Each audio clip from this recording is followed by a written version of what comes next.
BC 586년경 하나님의 노여움과 바벨론 제국의 침공으로 유다 왕국이 완전히 망하게 되고, 그 다음에 유다 왕을 비롯한 1만여 명이, 유다의 1만여 명이 바벨론으로 포로로 끌려가게 됩니다.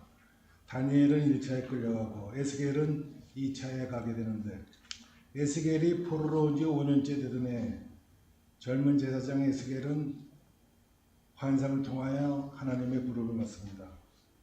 에스겔의 사명은 1차로 끌려온 사람들에게 왜 유다 민족이 하나님의 노여움을 받게 됐는지를 설명하고 또 그들을 위로하고 격려하는 것이었습니다. 인자야, 내가 너를 이스라엘의 파수꾼으로 세웠으니 너는 내 입의 말을 듣고 나를 대신하여 그들을 깨우치라 하고 말씀하십니다. 이스라엘 민족을 깨우치는 게 에스겔의 사명이었습니다. 에스겔서에는 수많은 환상과 묵시, 은유의 말씀이 있는데, 오늘은 후반부에 있는 유다의 회복을 예언하는 마른뼈의 환상과 또 거룩한 강의 환상에 대해서 말씀드리겠습니다. 이 장은 본래 골짜기에 가득한 마른뼈에 하나님의 생기가 들어가 힘줄이 붙고 살이 올라 큰 군대가 되는 환상을 통하여 이스라엘이 다윗과 같이 하나님의 마음에 합한 자의 통치를 받는 하나님의 꿈을 얘기하고 있습니다. 그러나 수천 년이 지난 지금 하나님은 이스라엘만의 하나님이 아니고 세상 전체의 하나님이시기 때문에 이 에스겔 37장이 우리에게는 그리스도의 재림으로 죽은 자가 부활하고 하나님 나라가 세워지는 예언으로 동시에 받아들여져야 한다고 생각합니다. 그게 또 3000년 후를 내다보시는 하나님의 계획이었을 겁니다. 그리고 교회 계획을 준비하는 저에게는 이 환상이 어느 날 문득 교회를 먼저 계약하라는 주님이 주시는 말씀으로 다가왔습니다. 이거 본문 좀 띄워주시겠어요?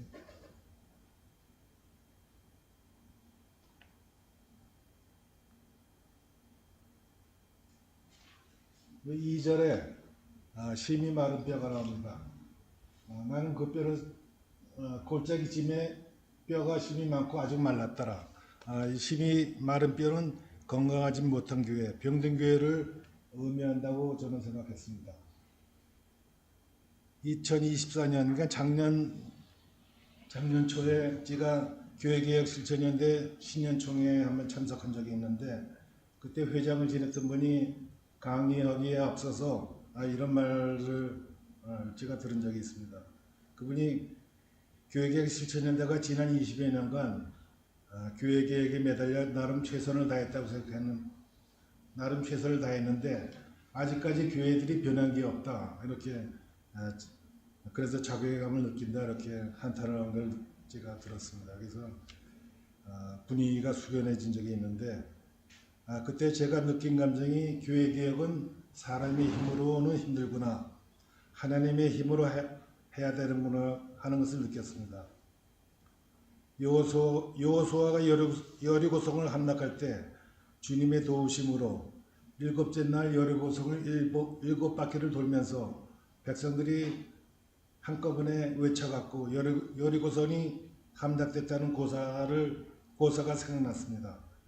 일부 과학자들은 이것이 공명의 원리라고 하는데, 제 생각에는 사람의 노력과 하나님의 능력이 합해진 결과라고 생각합니다.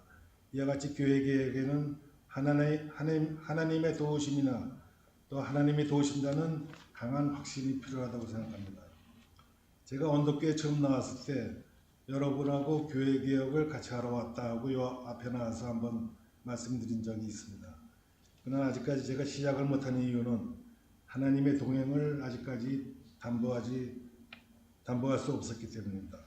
하나님의 때를 기다리고 있었다는 말씀이고, 무엇보다 제 자신이 많이 부족했습니다. 그러나 이 구절을 제가 어느 날 접하고는 이제 우리가 일을 시작할 때 주님이 함께 하시겠구나, 이런 막연한 확신이 들었습니다. 제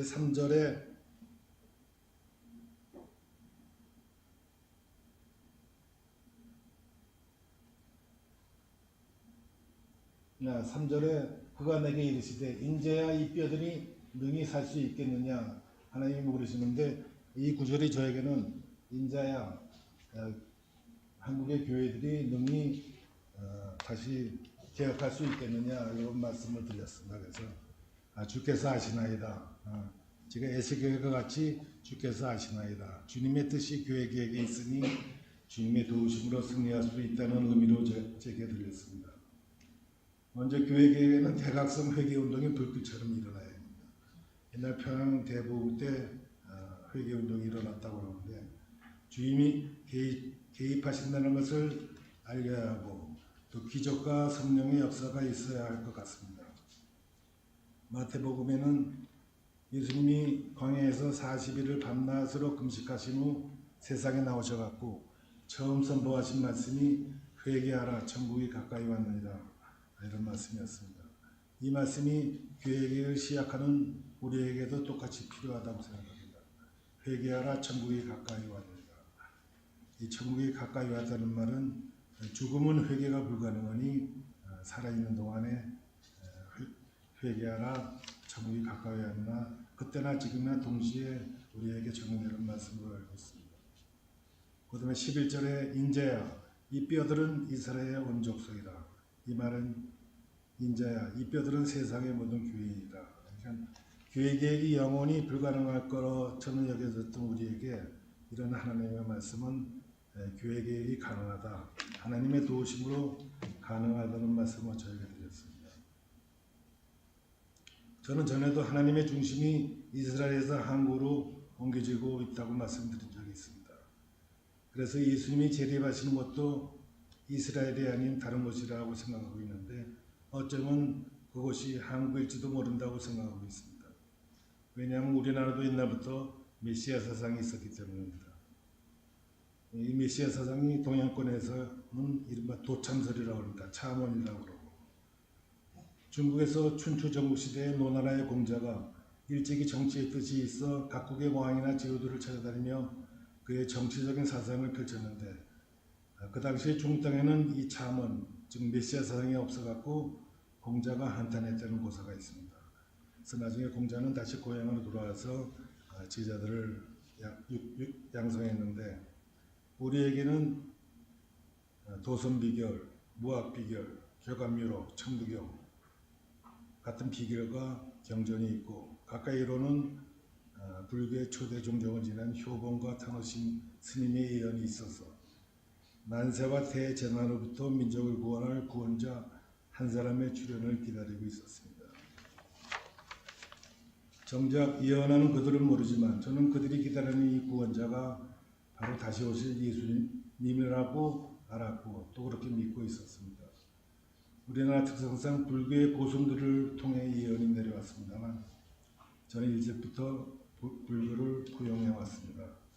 제가 간증을 하나 하자면 제가 옛날에 제 나이 40세 때 하나님을 만나 뵙고 제가 여러 가지 하나님의 기적을 체험했습니다만 제가 그때 회사 다닐 때 밖에 외출했다가 회사로 들어가는데 택시를 탔습니다. 근데 그때 제가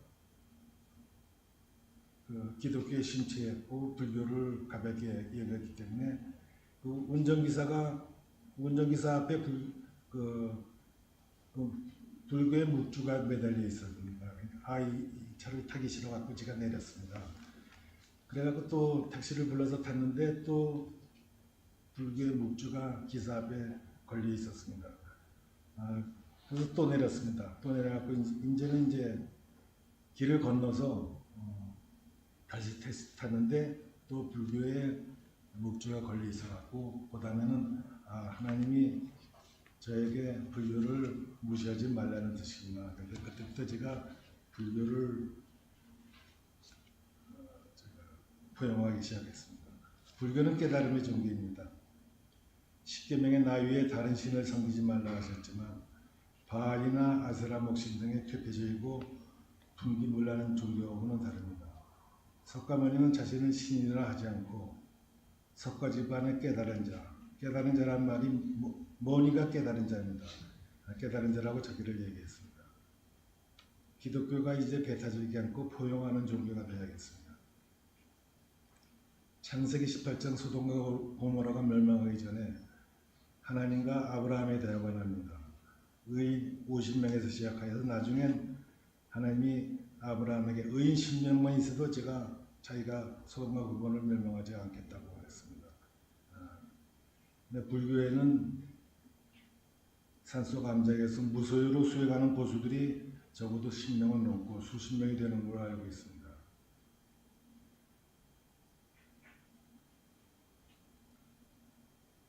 그러나 불교도 워낙 그동안은 많이 부패하고 총무원에는 정치하는 승려들도 많아서 앞으로 고승들이 있는 반면에 워낙 부패한 중들도 많이 있어서 우리가 기독교 개혁할 때 불교도 같이 개혁이 되었으면 하는 마음입니다. 그러나 조선의 개혁으로 기독교가 전파되기 전에 지난 1000년 이상 불교의 고승들과 유림의 선비 학자들이 꼿꼿하게 한국의 정치세계를 담당한 것은 누구나 아는 사실입니다. 저는 오래전부터 한국을 하나님의 나라로 읽어왔습니다. 이 태극기는 성리학자 주도니의 태극도설의 원리에 따라 제작됐을 것인데 태극도설은 요한복음 1장하고 매우 유사한 의미를 갖고 있습니다. 태극기가 성리학적으로 보면 예수님의 모습을 담고 있다고 생각합니다. 요한복음 1장에는 태초에 말씀이 계시니라 이 말씀이 하나님과 함께 계셨으니 이 말씀이 곧 하나님이시라 만물이 그로 말미암아 전파되었다고 했는데 이 태극도설에는 무극이 태극이여 태극이 동하여 태극이 움직여 음양을 이루고 그 음양이 사상과 팔기에 이루어 만물을 창조했다고 했습니다. 이렇게 우주론을 형성하고 있습니다. 그러니까 이 태극도설은 요한복음 1장하고 의미가 저는 같다고 보고 있습니다. 그러니까 태극기 또 우리나라 애국가에도 하나님에 대한 얘기가 나오고 이런 일로 있어갖고 우리 한국이 앞으로 하나님의 나라를 형성할 그런 나라로 저는 일찍부터 생각해 왔습니다. 한국이라는 나라가 하나님에 의해서 준비되어 왔고 앞으로도 하나님 나라의 주식이 될 것으로 저는 생각하고 있습니다. 마태복음 25장에 보면 예수님이 무천사들을 데리고 내려오실 때 먼저 의인과 죄인들을 나누고 심판하시는데 처음 오신 예수님이 구원의 하나님, 사랑의 하나님이라면 다시 오실 예수님은 심판의 하나님, 공의의 하나님이라고 우리가 볼 수도 있겠습니다. 구약성경은 오실 예수님을 증거하고 있고 신약의 복음서는 이미 오신 하나님을 증거하지만 에스겔과 계시록 같은 예언서는 다시 오실 예수님을 증거하고 있다고 생각합니다. 계시록 1장에는 이제도 계시고 전에도 계셨고 장차 오시리라고 표현하고 있습니다만 있습니다. 또한 교회는 예수님의 핏값으로 세워진 교회이고 또한 교회와 교인들을 지극히 사랑하시는 예수님이 심판전에 마지막으로 많은 교인들을 회개하고 구원받기를 원하실 것이기 때문에 교회 개혁은 반드시 필요하다고 생각합니다. 그리고 회개한 교회가 그리스도의 군대가 되어서 사회개혁, 타종교개혁 등이 이루어져 더 많은 사람이 구원받기를 원하실 것이라고 생각합니다. 또 타종교도 예수 그리스도가 구원해준 하나님이 되심을 타종교도 인정하고 우리가 불교도 개혁해야 되고 사회개혁, 이슬람개혁 모든 종교를 앞으로 개혁 대상으로 삼아야 될 것 같습니다. 그래갖고 구원받는 자가 다다익선이요 더 모아 더 베터라고 생각합니다. 그럼 예수님이 오시는 때는 언제인가? 마태복음 24장 36절 보면 그날과 그 시각은 아무도 모른다고 했습니다. 하늘의 천사도 모르고 아들도 모르고 오직 하나님만이 아신다고 하셨지만 저는 제가 일찍이 예수님을 도와 하나님의 나라를 만들라는 계시를 받았다고 믿고 있기에 그 정확한 날짜는 모르지만 적어도 제 생애에는 예수님이 오실 것이라는 확신을 갖고 있습니다. 내 생애는 여러분의 생애이기 때문에 우리 모두 등불을 준비하는 마음으로 우리 함께 깨어있기를 함께 기도했으면 좋겠습니다. 아까도 이육사의 시가 나왔지만 이육사의 시 청포도에는 내가 바라는 손님은 고달픈 몸으로 청포를 입고 쳐다본다고 했습니다. 이육사가 바라는 손님은 우리가 기다리는 손님이기도 할 것입니다. 그리고 우리 식탁에 은쟁반의 하얀 모시수를 마련해 두는 그 시인과 같은 지극한 정성으로도 우리가 예수님을 맞을 준비를 해야겠습니다. 그 계시록 2장 7절에는 이기는 그에게는 하나님의 낙원에 있는 생명나무의 열매를 주어 먹게 하리라 하시는데, 이같이 성경은 예수님을 맞을 준비를 마치는 우리에게 영생의 선물을 주신다고 또한 약속하고 있습니다. 에스겔 47장 12절에는 강 좌우가에는 각종 먹을 과실나무가 자라서 그 잎이 시들지 아니하며 열매가 끊이지 아니하고 달마다 새 열매를 맺으리니 그 물이 성소를 통해 나옵니다. 그 열매는 먹을 만하고 그 잎사귀는 약절과 되니라. 이렇게 나와 있는데, 이 말이 계시록 22장 1장 2절하고 똑같은 말이 나옵니다. 계시록 22장에는 그가 수정같이 맑은 생명수의 강을 내게 보이니 하나님의 어린 양의 보좌로부터 나와서 길 가운데로 흐르더라. 강 좌우에 생명나무가 있어 12가지 열매를 맺되 그 열매를 맺고 그 나무 잎사귀들은 만국을 치료하기 위하여 있더라. 이렇게 했습니다. 그러니까 앞으로 우리가 영생을 살 수 있는 그런 근거를 계시록 22장과 에스겔 47장은 이렇게 증거하고 있습니다. 끝으로 다음 몇 가지를 제가 주장하겠습니다. 앞으로 영생의 확신이 뉴노멀이 된다고 생각합니다. 영생이란 건 병을 갖고 영생을 갖는 게 아니라 병이 없는 영생을, 그냥 무병장수한 영생을 의미한다고 생각합니다. 요한복음 3장 16절에는 하나님이 세상을 이처럼 사랑하사 독생자를 주셨으니 그는 그를 믿는 자마다 죽지 않고 영생을 얻게 하렵니다. 이렇게 하셨는데, 그 다음에 마태복음 18장에는 만일 네 손이나 네 발이 너를 범죄하게 하거든 찍어내버리고 장애인이나 다리 저는 자로 영생에 들어가는 것이 두 손과 두 발을 가지고 영원한 불에 던지는 것보다 낫다. 이렇게 말했습니다.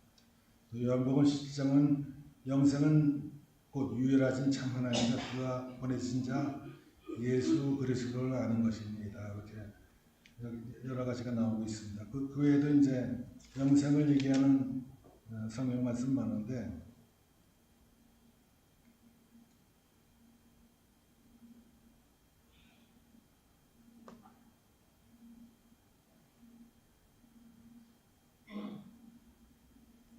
내일 지구의 멸망이 오더라도 오늘 한 굴에 사과나무를 심겠다. 우리는 영생을 믿더라도 내일 지구가 멸망하더라도 한 굴에 나무를 심는 심정으로 우리 일상을 항상 열심히 살아야겠습니다. 그리고 겨울이 깊으면 봄이 가까운 것 같이 요즘 기후위기가 심해지고 지축이 흔들릴 때가 앞으로 올지도 모르는데, 그러는 우리가 어떤 위기를 맞더라도 앞으로 그만큼 낙원은 가까이 있다. 예수님의 다시 오심은 가까이 있다. 그런 믿음을 우리가 앞으로 함께 가졌으면 좋겠습니다. 그리고 요한복음 5장 22절에 보면 아버지께서는 아무도 심판하지 아니하시고 심판을 다 아들에게 맡기셨으니 이런 말이 나옵니다. 또 마태복음 7장 21절 보면 나더러 주여 주여 하는 자마다 다 천국에 갈 것이라 아버지 뜻대로 하는 자라야 천국에 간다. 이렇게 말씀하셨는데, 우리의 생명은 우리가 이 말씀처럼 우리의 생명은 앞으로 우리가 지킨다는 신념으로 우리가 성경 말씀을 잘 이해했으면 좋겠습니다. 예수님의 싫어하는 것이 무엇이냐면 마태복음 23장 25절 27에 있는 말씀인데, 화 있을진저 서기관과 바리새인들이여 회칠한 무덤이여 외식하는 자들이여 이렇게 예수님이 말씀하셨는데 이 말씀은 안과 밖에 다른 사람들을 비판하는 겁니다. 그러니까 이중 성격이라고 할까? 자기 겉으로는 깨끗한 척하면서 속으로 다른 짓 하는 사람들, 이런 사람들이 예수님이 아주 싫어하는 사람입니다. 그다음에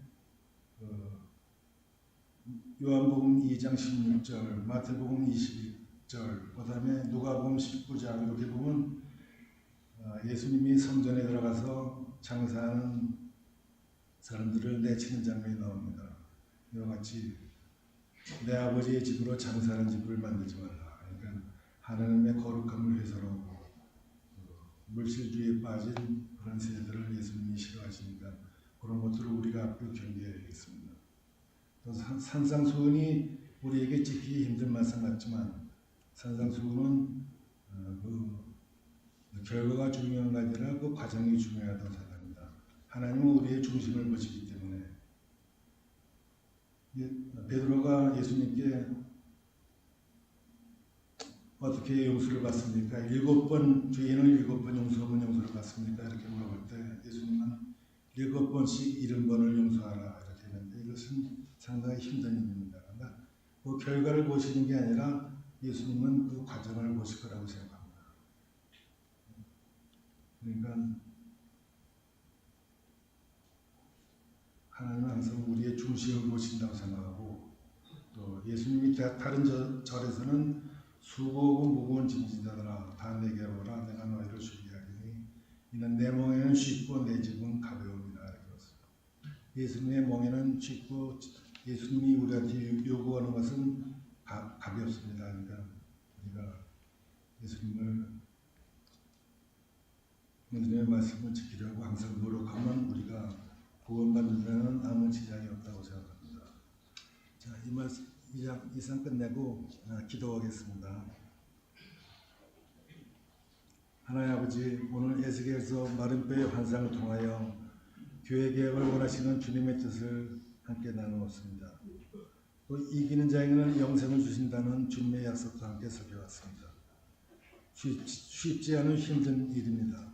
우리가 주님의 도우심으로 이 일을 행할 때 지혜를 주시고 능력을 주시고 건강을 주시고 무엇보다 주인을 사랑하는 마음을 주시옵기를 간절히 기도합니다. 살인적인 폭염이 계속되고 있습니다. 언덕교인들의 건강을 지켜주시고 이기는 자가 되게 하여 주시옵소서. 늘 감사하며 임마누엘 예수님의 이름으로 기도하였습니다.